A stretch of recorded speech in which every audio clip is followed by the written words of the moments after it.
Well, explosive allegations from Bangladesh that could have major political repercussions.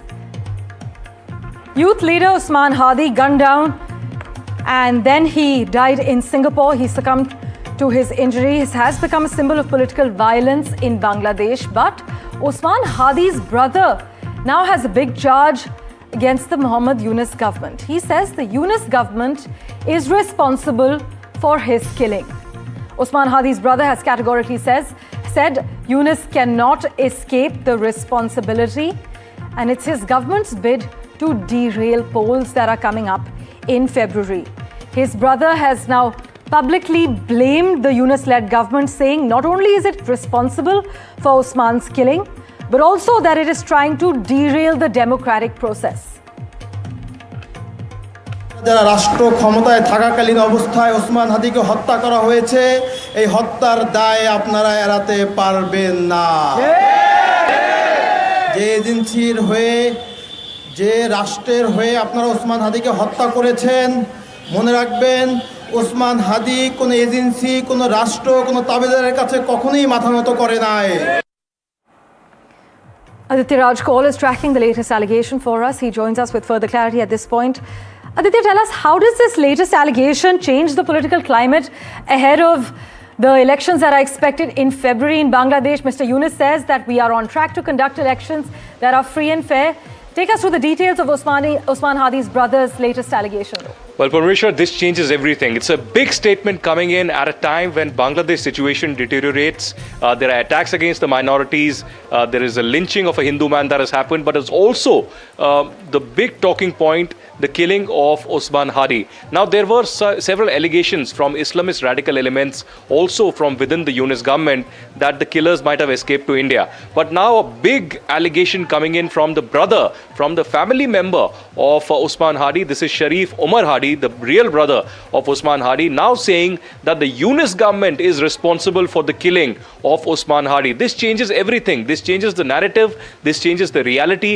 And this puts the question mark again on the chief advisor of Bangladesh, Muhammad Yunus, on what he has been doing, or perhaps should we say not doing in this particular case, because there is no investigation, there is no probe, nobody has been arrested, and there are no clear answers from the home advisor or the chief advisor of Bangladesh, Muhammad Yunus. So the brother and the family of Osman Hadi has now put the blame squarely on Muhammad Yunus on the killing of their family member Osman Hadi, and said that the Osman Hadi's killing has been done by elements within the Yunus government to derail the election process. Remember, next year, in a couple of months from now, there will be elections that will happen at a time when Awami League has been banned.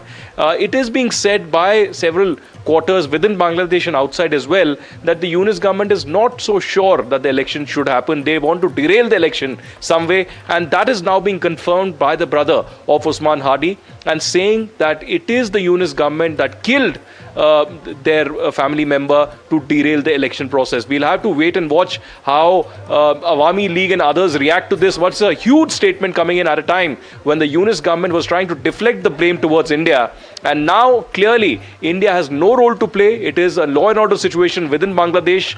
It's a complete failure and lackadaisical approach from the Yunus government, which hasn't been able to control the situation or find the perpetrators behind the killing of Osman Hadi.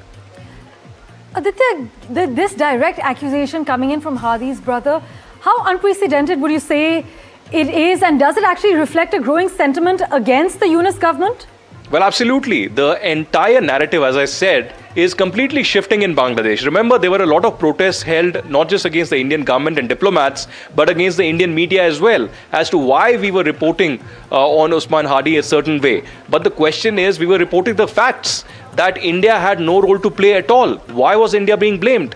There were elements within the Yunus government and their supporters saying that the killers could have escaped to India. But now it turns out that this is somebody within the Yunus government who has perhaps conspired this killing and hasn't been able to do any kind of justice to the family and the Inquilab Moncho. Now, the Inquilab Moncho yesterday came out and said that we will give a certain amount of time for the Yunus government to investigate this, but if they cannot, then they will seek the resignation of the Yunus government and Muhammad Yunus, chief advisor, as well. So at this point in time, the chief advisor of Bangladesh is under tremendous pressure to act, to clarify, and to speak up the reality. And the reality remains that it is his absolute failure that has led to the killing of Osman Hadi. And now the brother of Osman Hadi, Sharif Osman Hadi, openly at the platform of the Inquilab Moncho coming across and saying that this is a killing conspired by the Yunus government to derail the election process. They do not want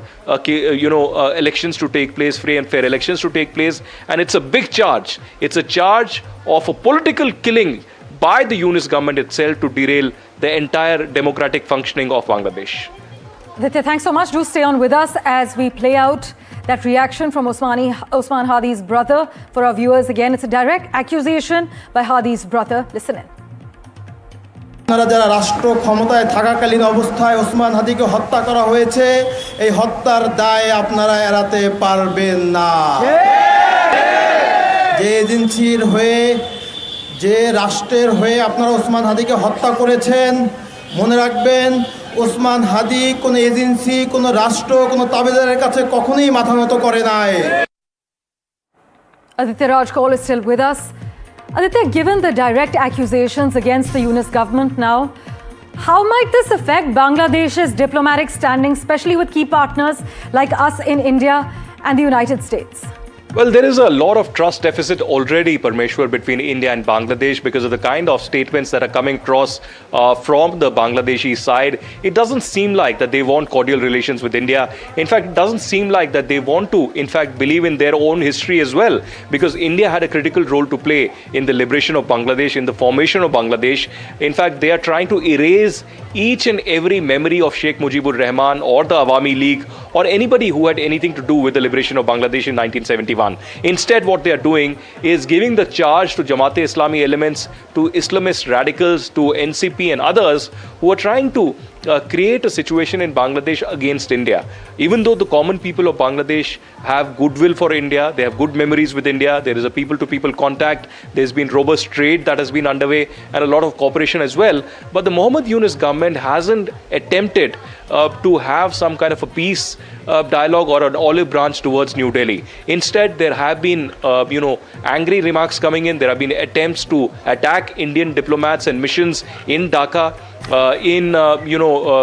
other places across Bangladesh as well. So as of now, whatever Muhammad Yunus does next will have obviously impact on the India-Bangladesh ties as well. Remember, the Bangladeshi envoy has been summoned twice already by the Indian government to convey a very strong protest with the kind of narrative that's coming in. But one thing is amply clear, that radicals have been given a long rope by the Yunus government and they do not want action. And now a strong charge against the Yunus government of political killing of Osman Hadi.